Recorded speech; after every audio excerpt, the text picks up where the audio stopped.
Versailles প্রাসাদের বাগান।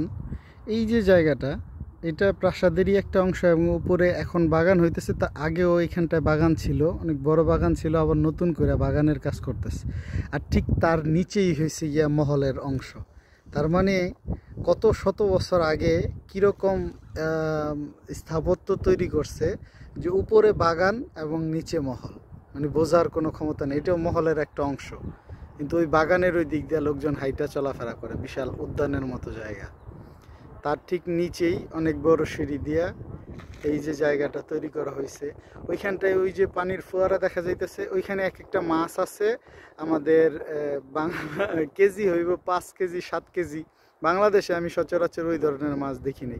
এইরকম শত শত মাছ ওই ফোয়ারার মধ্যে ছাড়া।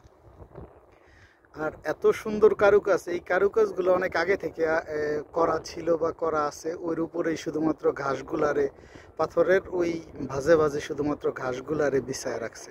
আর যেই যে ছোট ছোট গাছগুলা দেখা যাইতেছে টবের মধ্যে, এইগুলা নতুন সংযোজন।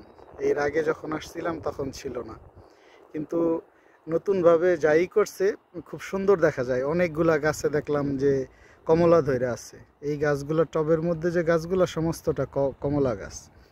আর ঠিক তার পাশেই ওই যে বড় আরেকটা পুকুর, ওইখানটায় অনেক লোক বৈশা বৈশা রৌদ্র স্নান করতেছে আর কি। পাশ দিয়ে বাদ যাইতেছে, ওই যে ওইখানে দূরে দেখা যায় লোকজন বৈশা আছে।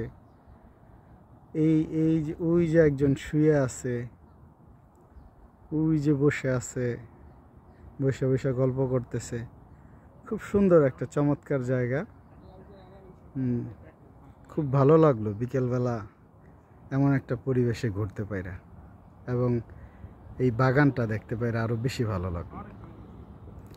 ভালো থাকবেন সবাই, আল্লাহ হাফেজ।